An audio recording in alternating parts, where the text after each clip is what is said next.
اللهم صل على الحمد للہ رب العالمین والصلاة والسلام على سید المرسلین اما بعد فاعوذ باللہ من الشیطان الرجیم بسم اللہ الرحمن الرحیم الصلاة والسلام علیک یا رسول اللہ وعلى آلک واصحابک یا حبیب اللہ الصلاة والسلام علیک یا نبی اللہ وعلى آلک واصحابک یا نور اللہ۔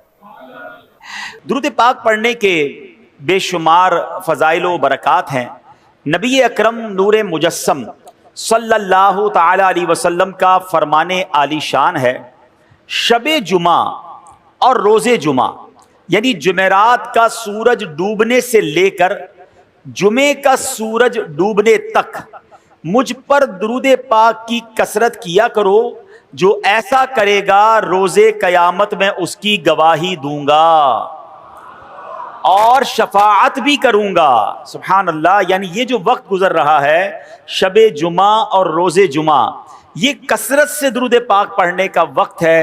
ان اوقات میں بالخصوص دیگر فضول باتوں سے بچ کر، فضول کاموں سے بچ کر زیادہ سے زیادہ درود پاک پڑھنے ہیں۔ آئیے مل کر محبت کے ساتھ بآواز بلند درود پاک پڑھ لیں۔ صلو علی الحبیب صلی اللہ تعالی علی محمد صلی اللہ علیہ وسلم۔ پیارے اسلامی بھائیوں، بیر صبا یہ ایک تاریخی شہر ہے جو کہ فلسطین کے قریب ہے۔ یہ بہت بڑا شہر بن گیا ہے، پہلے وہ ایک چھوٹا سا گاؤں تھا۔ عربی میں بیر کنویں کو کہتے ہیں، اور صبا کا معنی ہے 7، یہ جو گنتی والا 7 ہوتا ہے نا، 7۔ تو اب اس کو بیر صبا کیوں کہا جاتا ہے؟ 7 عدد والا کنواں، اس سے کیا مراد ہے؟ اس کے بارے میں مختلف روایات ہیں۔ ایک روایت یہ ہے کہ اللہ کے نبی حضرت ابراہیم علیہ السلام کو جب آگ میں ڈالنے کا واقعہ پیش آیا تو آگ جب آپ کے لیے گلزار بن گئی، اس واقعے کے بعد آپ نے ایک علاقے بابل کی طرف ہجرت کی اور مصر سے ہوتے ہوئے اس جگہ پر پہنچے جہاں یہ بیر صبا، یہ کنواں موجود ہے۔ اس وقت حضرت ابراہیم علیہ السلام کی عمر جوانی کی عمر تھی۔ اللہ پاک نے آپ کو بہت سارا مال عطا فرمایا۔ آپ کے پاس مویشی جو تھے، گائے، بھینسیں اور دیگر جانور بہت زیادہ ہو گئے تھے، یہاں تک کہ لوگ آپ کو شیخ صالح، نیک بزرگ کے نام سے پکارتے تھے۔ اللہ کے آپ نبی بھی تھے تو آپ سے بڑی لوگ محبت کرتے تھے، آپ کو شیخ صالح کہہ کے پکارتے تھے۔ اب یہ ہوا کہ آپ کی کچھ لوگوں نے بے ادبی کی اور آپ سے کہنے لگے کہ آپ یہاں سے چلے جائیں۔ حضرت ابراہیم علیہ السلام نے کوئی لڑائی جھگڑا نہیں کیا، اپنا سامان اٹھایا اور آپ اس علاقے سے چلے گئے اور جبرون نامی شہر تشریف لے گئے، جس کو آج کل اس شہر کو الخلیل کہتے ہیں۔ بہرحال اللہ کریم انبیاء کرام کی یہ ادبی کیسے معاف فرماتا؟ اللہ پاک تو اپنے نبیوں سے بڑی محبت فرماتا ہے، رب کریم بے ادبوں کو ضرور سزا دیتا ہے۔ اب کیا ہوا کہ اس علاقے کے لوگوں کو یہ سزا ملی کہ جب وہ اس کنویں کے پاس پہنچے جہاں سے پانی لیتے تھے، اس سارا کنواں جو ہے وہ سوکھ گیا تھا، بلکہ اس شہر میں جتنے بھی کنویں تھے سارے ہی سوکھ گئے تھے۔ یہ لوگ بڑے پریشان ہوئے کہ پانی کا ایک قطرہ نہیں، کدھر گیا پانی؟ تو کچھ لوگوں نے کہا کہ شیخ صالح کی بے ادبی کی ہے، اللہ کے نیک بندے کو ہم نے تنگ کیا ہے، یہ ہو سکتا ہے اسی وجہ سے بے ادبی کی ہمیں سزا ملی ہے۔ اب یہ لوگ پھر حضرت ابراہیم کی بارگاہ میں حاضر ہوئے، معافی مانگنے لگے کہ حضور ہمیں معاف کر دیں، ہم نے آپ کو باہر نکال دیا، حضور واپس آ جائیں، اس شہر میں پھر کرم فرمائیں۔ حضرت ابراہیم علیہ السلام نے کہا کہ میں تو نہیں آتا، اب تم میری 7 بکریاں لے جاؤ، ایک ایک بکری کو ایک ایک کنویں کے پاس کھڑی کر دو، جیسے ہی وہ بکریاں کنویں کے پاس پہنچے گی انشاءاللہ کنویں میں پانی واپس آ جائے گا۔ اب یہ لوگ 7 بابرکت بکریاں لے کر واپس آئے، جو ہی انہوں نے بکریوں کو کنویں کے پاس کھڑا کیا، اللہ کی رحمت دیکھیں، اسی وقت کنویں ابل پڑے اور دیکھتے ہی دیکھتے پانی سے کنویں بھر گئے۔ اسی وجہ سے اس مقام کا نام بیر صبا یعنی 7 بکریوں والا کنواں، یہ نام مشہور ہو گیا۔ میرے پیارے اسلامی بھائیوں، اس واقعے سے کیا سیکھنے کو ملتا ہے؟ پہلے تو حضرت ابراہیم علیہ السلام کی کیا شان ہے، جو ذوالحجہ کا مہینہ ہے، حضرت ابراہیم کی ہمیں یاد دلاتا ہے۔ جتنے حج کے ارکان ہیں اس میں حضرت ابراہیم کی، حضرت اسماعیل کی، بی بی ہاجرہ کی یادیں ہیں۔ صفا مروہ پر جائیں تو بی بی ہاجرہ کی یاد آتی ہے، اور سبحان اللہ آپ ابو الانبیاء ہیں۔ یاد رکھیے حضرت ابراہیم کے بعد جتنے بھی انبیاء آئے اس دنیا میں سب کے سب حضرت ابراہیم علیہ الصلوۃ والسلام کی اولاد میں سے ہیں. حضرت ابراہیم کا مقام سرکار دو عالم صلی اللہ تعالی علیہ وسلم کے بعد کائنات میں سب سے افضل اگر کوئی ہستی ہے تو وہ حضرت ابراہیم علیہ الصلوۃ والسلام ہیں. اور سبحان اللہ حضرت ابراہیم کی جہاں اور بہت ساری برکتیں ہیں، آپ کی ایک اور شان یہ بھی ہے کہ آپ کا جو چہرہ انور ہے وہ سرکار دو عالم علیہ الصلوۃ والسلام سے بڑی مشابہت رکھتا تھا. میرے آقا علیہ الصلوۃ والسلام فرماتے جس کو ابراہیم کو دیکھنا ہو وہ مجھے دیکھ لے. ہیں نبی پاک کے چہرہ انور سے حضرت ابراہیم علیہ الصلوۃ والسلام کا چہرہ بڑا ملتا. تو سبحان اللہ، ایک تو ان کا مرتبہ اتنا بڑا، تو پتہ چلا کہ اللہ والوں کی، اللہ کے نیک بندوں کی اگر بے ادبی کی جائے تو پھر رب عز و جل برکت اٹھا لیتا ہے، پھر اللہ اسے سزا دیتا ہے. علماء کرام موجود ہیں، میرا تو بہت چھوٹا سا مطالعہ ہے مگر دو ہی چیزوں کے بارے میں پڑھنے کا موقع ملا کہ دو برے کام ایسے ہیں اگر کوئی بندہ ان دو برے کاموں میں سے کوئی کام کرتا ہے تو اس کے بارے میں فرمایا یہ کام کرنے والا ایسا ہے کہ اللہ اس سے جنگ کا اعلان فرماتا ہے. یہ کتنے بڑے برے کام ہوں گے؟ وہ دو برے کام کون سے ہیں؟ ایک تو سود کا کام کرنے والا، اور دوسرا فرمایا اللہ کے کسی ولی سے جو دشمنی کرے رب اس سے جنگ کا اعلان فرماتا ہے. اب مجھے بتائیے اللہ سے جنگ کر کے کوئی جیت سکتا ہے؟ نہیں نا. تو پھر ہر معاملے میں ہر طریقے سے کسی بھی صورت سود کے قریب نہیں جانا ہے. اب سوال یہ ہے کہ ہمیں کیسے پتا چلے اللہ کا ولی کون ہے؟ یہ ذرا سمجھیے گا میری بات. اللہ نے اپنے اولیاء کو اپنے بندوں میں چھپا کر رکھا ہے. دیکھیں انبیاء تو جن کے نام ہمیں معلوم ہیں وہ انبیاء ہیں، ٹھیک ہے، اور 1,00,000 کم و بیش 24,000 انبیاء، جتنے بھی اللہ کے انبیاء ہیں سب پر ہمارا ایمان ہے. اب صحابہ کی بھی ایک لسٹ ہے کہ جنہوں نے نبی پاک علیہ الصلوۃ والسلام کا دور بھی پایا اور ان کا دیدار کیا یا ان کی صحبت اٹھائی، ایمان کی حالت میں ان کا دیدار کیا یا صحبت اٹھائی اور ایمان پر ان کا خاتمہ ہوا، وصال ہوا، وہ صحابی ہیں. لیکن ولی کو کیسے پہچانے؟ تو علماء فرماتے ہیں کہ اللہ نے اپنے ولیوں کو لوگوں میں چھپا کے رکھا ہے. ہو سکتا ہے آج شکارپور کے اس اجتماع میں اللہ کے بہت سارے اولیاء کرام موجود ہوں، ہمیں نہیں پتا. تو اب کرنا کیا ہوگا کہ ہمیں ہر مسلمان سے ادب سے بات کرنی ہے، ہر مسلمان سے پیار سے بات کرنی ہے، کسی کا دل نہیں دکھانا. کیا پتا میں کسی کے ساتھ بدتمیزی کروں وہی اللہ کا ولی ہو. اور ویسے ہر مسلمان کے ساتھ بدتمیزی سے بچنا ہے، ادب تو سب کا کرنا ہے، لیکن اللہ کے ولی کے ساتھ تو بیڑا غرق ہو جائے گا نا. تو اپنی زبان کو احتیاط سے استعمال کریں، لوگوں کے ساتھ جو ہے وہ بدتمیزی نہ کریں، کسی پر ظلم نہ کریں، کسی پر زیادتی نہ کریں. ہمیں کیا معلوم اللہ کی بارگاہ میں اس کا کیا مرتبہ ہے. بلکہ احادیث میں یہ مضمون ملتا ہے کہ کچھ لوگ ایسے ہوں گے کہ جو پراگندہ بال ہوں گے، یعنی بال بکھرے ہوئے ہوں گے، کپڑے ان کے اتنے اچھے نہیں ہوں گے، ان کو اپنی محفل میں کوئی نہیں بلاتا ہوگا، نہ آئیں تو کوئی نوٹس بھی نہیں کرتا. آقا علیہ الصلوۃ والسلام فرماتے ہیں مگر اللہ کی بارگاہ میں ان کا وہ مقام ہوتا ہے کہ اگر وہ قسم اٹھا لیں کسی معاملے پر رب ان کی قسم پوری فرما دیتا ہے.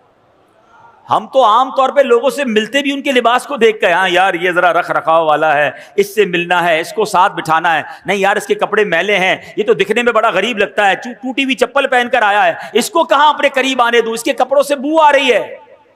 نہیں، کسی کے لباس، کسی کے حلیے، کسی کی غربت دیکھ کر اس کی بے عزتی نہیں کرنی ہے. سب کے ساتھ پیار سے پیش آئے. ہمیں نہیں پتا اگر وہ اللہ کا ولی ہوا اور کسی معاملے میں ہم سے ناراض ہو گیا نا تو چلتی گاڑی رک جانی ہے، سارے بنے کام بگڑ جانے، کیونکہ رب کا ولی ہے، رب کا دوست ہے. ہمیں نہیں پتا ہم کسی کے ساتھ زیادتی کریں اور پھر جب رب بدلا دے، رب کی قدرت کی طرف سے بدلا آتا ہے تو ہم مارے جائیں گے، ہم تباہ و برباد ہو جائیں گے. تو اے میرے پیارے اسلامی بھائیوں، پہلا مدنی پھول یہ لے کر جائیے، کسی مسلمان کے ساتھ زیادتی نہیں ہونی چاہیے، کسی مسلمان کو تکلیف نہ پہنچائیں. حدیث پاک میں آتا ہے من آذا مسلما فقط آذانی. میرے آقا فرماتے جس نے کسی مسلمان کو تکلیف دی وہ ایسا ہے جیسا اس نے مجھے تکلیف دی. فرمایا ومن آذانی فقط آذ اللہ، اور جس نے مجھے تکلیف دی وہ ایسا ہے جیسے اس نے اللہ کو تکلیف پہنچائی. بات کہاں تک جاتی ہے ایک مسلمان کو تکلیف دینے میں؟ اب وہ سوچے جو مسلمانوں کو گالیاں دیتے ہیں، وہ سوچے جو مسلمانوں کا مال دباتے ہیں، وہ سوچے جو چوریاں کرتے ہیں، جو زمین پر قبضہ کر لیتے ہیں، جو یتیم بیواؤں کا بلکہ اپنی بہنوں کا ورثہ دبا لیتے ہیں، وہ کیا جواب دیں گے اللہ کی بارگاہ میں؟ کیسے جواب دیں گے؟ تو کبھی کسی کو ہماری طرف سے تکلیف نہ ہو، اس بات کا خیال رکھیں۔ پھر اس واقعے سے ایک اور بات سیکھنے کو کیا ملی؟ سبحان اللہ، کہ تبرکات کی کیا ویلیو ہے۔ حضرت ابراہیم خود نہیں گئے، آپ نے 7 بکریاں بھیج دیں، اور جب وہ 7 بکریاں جاتی ہیں اس کی برکت سے سبحان اللہ ان کنووں میں پانی آ جاتا ہے۔ تو پتہ یہ چلا کہ اللہ کے جو اولیاء ہوتے ہیں، رب کے قریب جو لوگ ہوتے ہیں، ان کے قرب والی تبرک والی چیزوں میں بھی بڑی برکت ہوتی ہے۔ ان تبرکات کی برکات سے مشکلات ٹل جاتی ہیں، پریشانیاں حل ہوتی ہیں، دلوں کو سکون ملتا ہے، بیماریاں دور ہوتی ہیں۔ ارے جناب لوگ کہتے تبرک کی کوئی ریفرنس دیجئے، تبرک کیسے ہو گیا اور تبرک کا کیا جناب کوئی حقیقت ہے؟ ارے آپ نے اگر قرآن پڑھا ہوتا تو یہ سوال کبھی ذہن میں پیدا نہ ہوتا۔ پڑھیے سورہ یوسف، پڑھیے اس کی تفسیر۔ حضرت یعقوب علیہ السلام جب حضرت یوسف کی یاد میں آنسو بہاتے تھے، آپ کی بینائی کا ضعف بڑھ گیا، بینائی کمزور ہو گئی، بہت طویل واقعہ ہے۔ حضرت یوسف کو جب پتا چلا، جب آپ مصر کے بادشاہ بن چکے تھے، اللہ اکبر، حضرت یوسف بھی اللہ کے نبی ہیں، ذرا غور سے بات سنیے گا، حضرت یعقوب بھی اللہ کے نبی ہیں، یہ دونوں نبی اللہ سے یقیناً دعا کر سکتے ہیں، مگر حضرت یوسف اپنے بھائی کو کہتے ہیں ایسا کرو، میرا یہ قمیص جو ہے لے جاؤ میرے والد کے پاس، ان کی آنکھوں پر رکھ دینا، اللہ اس کی برکت سے ان کی بینائی کا ضعف دور کر دے گا۔ اور یہ واقعہ قرآن میں بیان ہو رہا ہے۔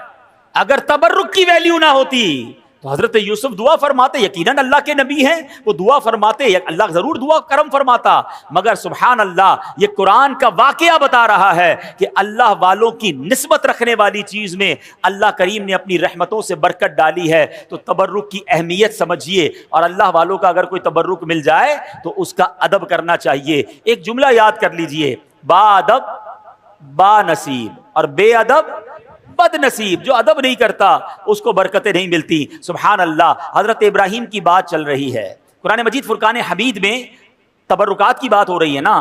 آؤ ایک اور تبرک کے بارے میں بتاتا ہوں جس کا ذکر قرآن میں موجود ہے، اور جس تبرک کو دیکھنے کی بلکہ اس کے قریب نماز پڑھنے کی ہر مسلمان کے دل میں آرزو ہوتی ہے۔ اور وہ کون سا تبرک ہے؟